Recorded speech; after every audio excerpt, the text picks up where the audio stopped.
And thanks so much for joining us for CBN News Today. I'm Ephraim Graham. A major fire in downtown Los Angeles produced flames that could be seen for miles and heat so intense, firefighters had trouble getting it under control. LA leaders point out yesterday's inferno could be a small taste of what's to come if a bigger disaster strikes. And that's why they're taking steps now to prepare for earthquakes. Here's Mark Martin. An apartment complex under construction caught fire next to LA's main downtown freeway. It spread to two adjacent high-rise buildings. You're talking about a blowtorch of heat on two major high-rises in the downtown Los Angeles area. More than 250 firefighters battled the flames.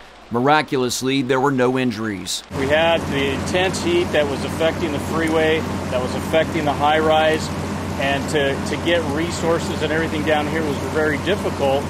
And then to know that a high-rise is starting to take off behind you, that is an extreme situation. This extreme situation came up in a discussion about another extreme danger, preparing for the next big Los Angeles earthquake.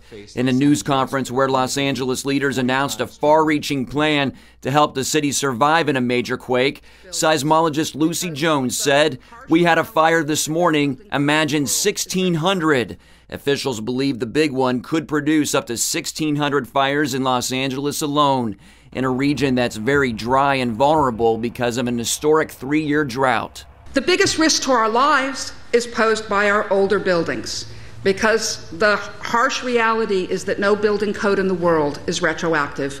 And however much we improve the building code, it doesn't make older buildings disappear. LA's new plan recommends fortifying the electric power grid at the fault lines that travel across Southern California, and also recommends additional safety precautions to protect the water supply. Mark Martin, CBN News. America's foreign embassies and military units are on alert today, with a Senate committee releasing a long-awaited report on CIA interrogation techniques. The U.S. is preparing for possible retaliation. This will be the first public account of what critics have called the torture of al-Qaeda detainees after the September 11th terror attacks. The document is said to include new details about sleep deprivation, confinement in small spaces, humiliation, and waterboarding. The U.S. has privately accused Iran of shopping for the components of a plutonium bomb. Foreign Policy magazine reports the U.S. has told the UN Iran is illegally seeking equipment for the Arak nuclear power plant. This despite Secretary of State John Kerry's recent assurance that Iran was complying with international agreements.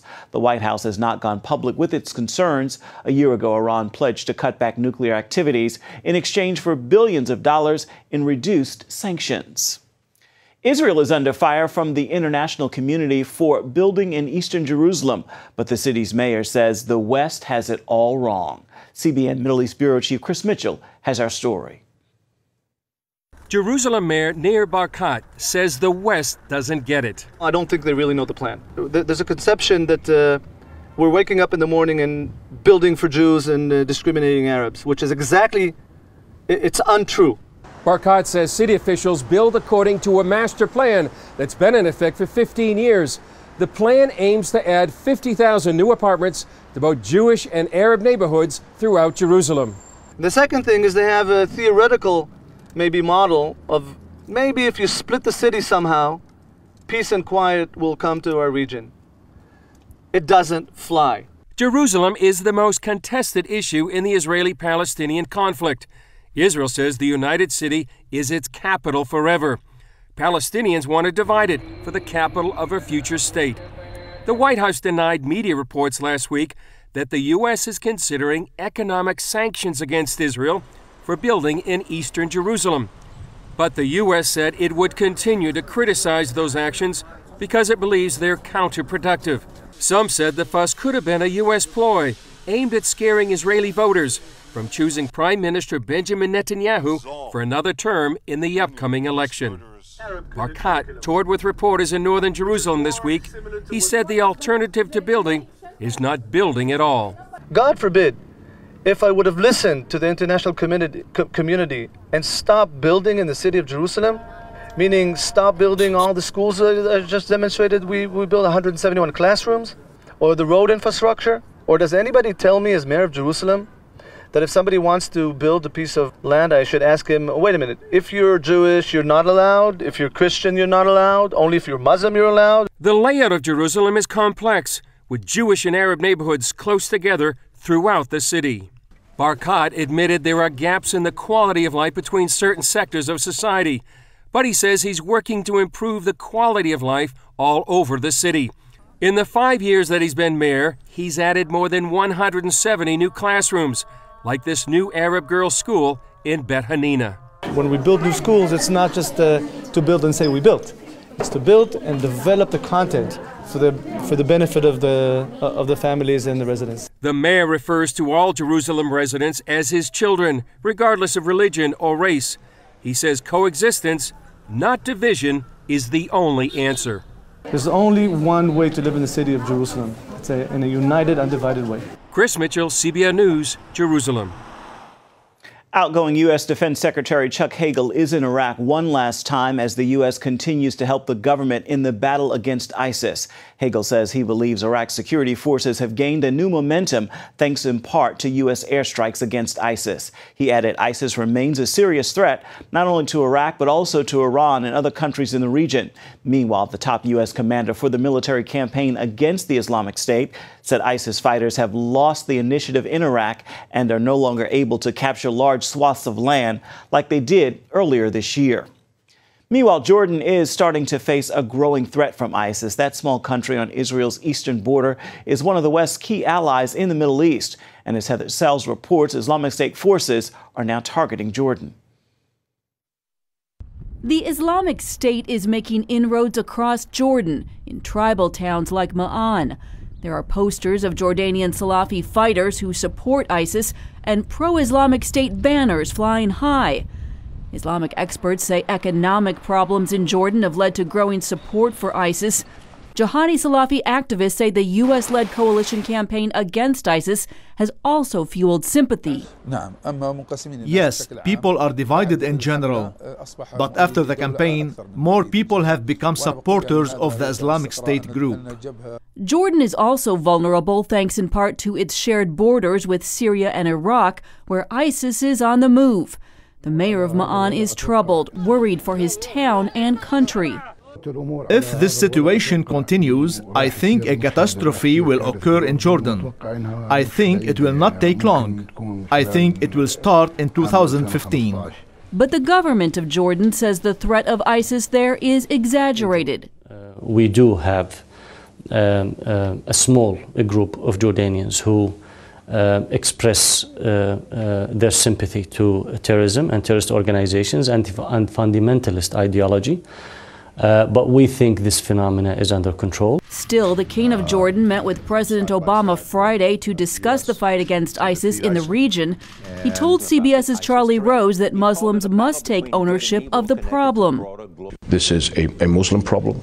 We need to take ownership of this. We need to stand up and say what is right and what is wrong. This is no reflection of our religion. This is evil. And all of us have got to make that decision. In the town of Ma'an, the mayor has ordered workers to whitewash Islamic State graffiti. Since the summer, the government of Jordan has arrested more than 100 people for supporting the militants. It's also tightening the border, hoping to slow the flow of volunteer fighters headed to help ISIS in both Syria and Iraq. Heather Sells, CBN News. Protests continue across the United States after recent police-involved deaths sparked outrage. Demonstrators in California took to the streets for a third night in Berkeley. Police say the protesters blocked Interstate 80 and briefly shut down a subway station. Meanwhile, the government is unveiling new policies for profiling guidelines.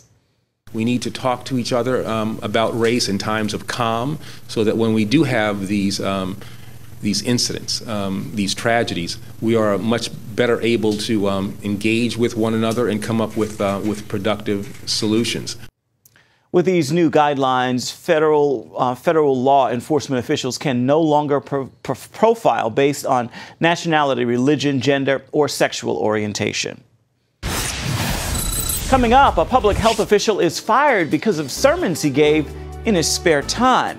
A look at the rapid rise of religious hostility right here in the U.S.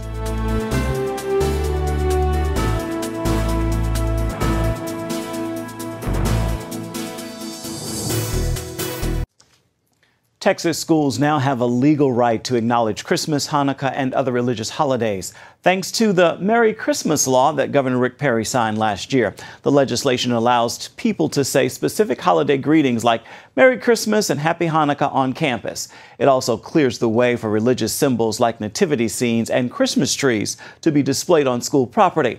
The law was written by a state representative whose young son recalls when those things were not allowed.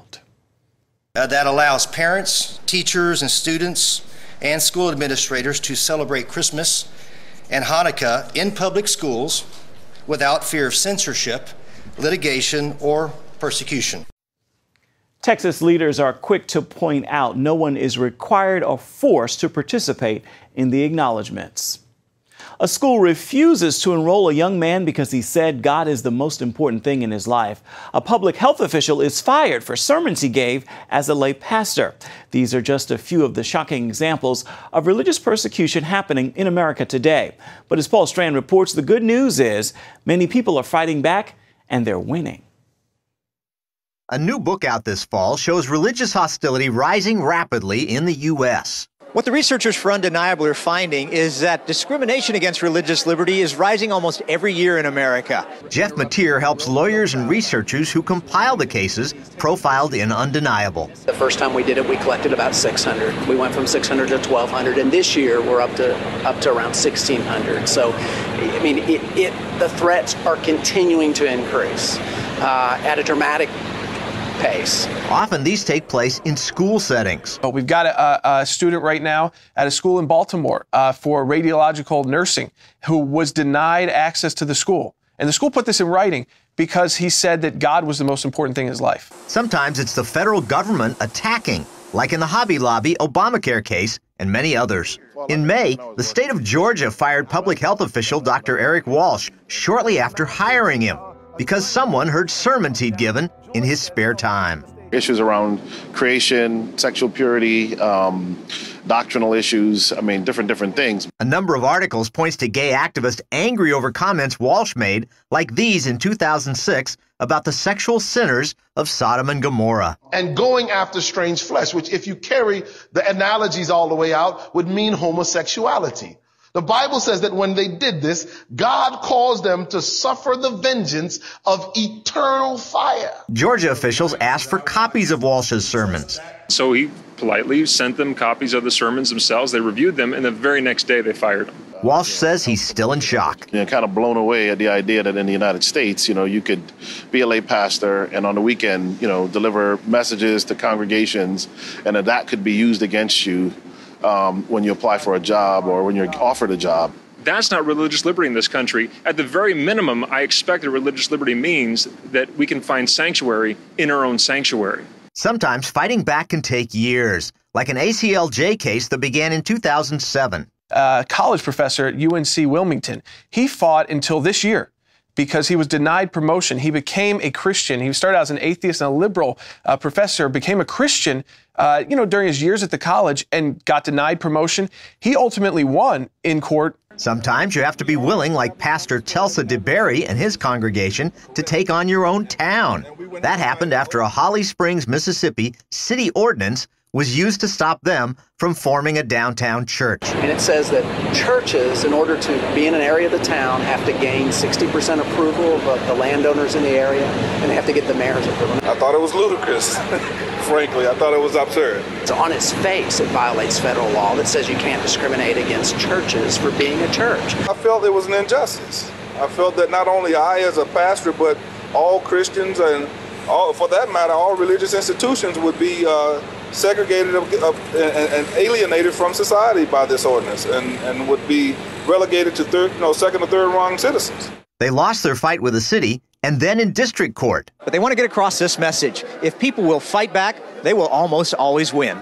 DeBerry on appeal scored a huge victory when the Fifth Circuit Court in New Orleans blasted the anti-church ordinance. It literally is going to impact thousands of churches across this country when they're faced with discrimination. Sekulow says these cases are often solved with just a call or a letter. But there's also times when you got to be willing to fight in court. If you're going to threaten the potential legal action, you have to back that up. Now, we're there for people so that they don't have to worry about paying attorneys, but you do have to go through the process. Paul Strand, CBN News, Washington.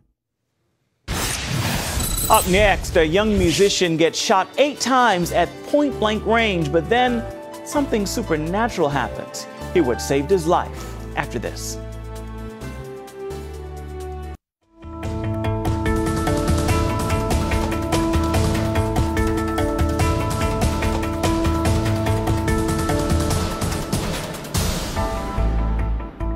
He played with some of the biggest names in the music industry, and he lived extravagantly. Then suddenly, Marcus Stanley was shot 8 times at close range and left for dead. But as Charlene Aaron tells us, that isn't the end of his story. It's only the beginning. Music has flowed through Marcus Stanley's blood for as long as he can remember. He learned to play the piano with little training, something he calls a gift from above. I would really hear stuff on the radio, and I would play things that I heard other people do. It was all God-given, because it wasn't because I had the training or anything. It was just because I really wanted to play. He started out in church, but longed for a bigger stage. That big break came after dropping out of high school. I got discovered just being at a concert, and I actually filled in for someone. And the guy was a music director for the group, and he gave me a card and told me to call him. So I started touring really at the age of 16 and went around actually about 42 states out of the 50. Marcus played for some of the biggest names in the music industry, including R&B singer Chris Brown. He later began traveling with gospel artists like Donnie McClurkin, but he wasn't interested in the message in their music. I was not focused on the people. I was not focused on the message. I was not focused on Christ. I was really focused on just making it, a musician, being a popular musician and playing for great artists. Oh yeah, the money too. That would probably be number one, because it was fast money. Enjoying success, Marcus lived extravagantly, traveling the country with well-known musicians. All of that changed the night of April 2nd, 2004. We got in late every night. I was actually walking to the store. I realized I didn't have my wallet and I hadn't reached the store yet, but I turned around and started walking back to go get my wallet. And I saw these guys standing on the corner that night, and they were watching me. One of the men approached him. But when he said, "What are you doing out here?" and I said, "I'm just chilling," he was like, "Well, you got to roll out." And that's when he pulled out a gun from his jacket. He had a leather jacket on and a hoodie. And he pulled it out, and he pointed at me, and he shot it 1 time. After falling to the ground, he was shot 7 more times up close. And when I first saw the flash, I didn't know I got shot. I just remember hitting the ground. And then when he stood over top of me, that's when I saw an angel getting in front of me. And I remember, because I didn't have time to think about that, it was an instantaneous thing. I asked him to describe what he saw. It was probably, I mean, I'm 6'7". The angel was probably like 7 foot something. And it was just a transparent figure. I couldn't tell if it was a male or female. I didn't see wings or anything like that, but I saw it was like clear, transparent, and it was in front of me. I knew it was an angel just because the protection, it got into a position like this in front of me. And I remember seeing that. The men stood over Marcus, laughing, thinking they had just killed him. Still barely alive, he managed to dial 911. By the time paramedics arrived, they offered little hope he would survive. I was like, God, help me make it. I just remember trying to stay awake. It was like a movie.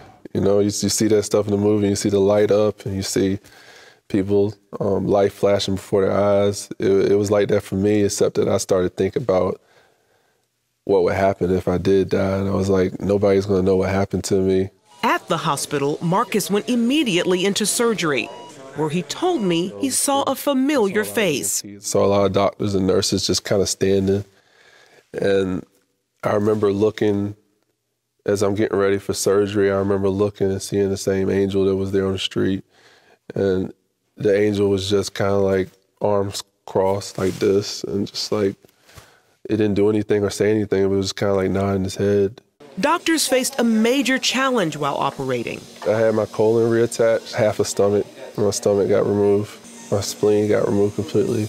Half of my pancreas. I had some very extensive surgery. There's certain things about my body that are not the same. That meant months in rehab, including learning to walk again. Another major change, nerve damage in his right arm. left him without feeling in his hand. Doctors told Marcus his piano playing days were over, but he proved them wrong, making it back to touring within months.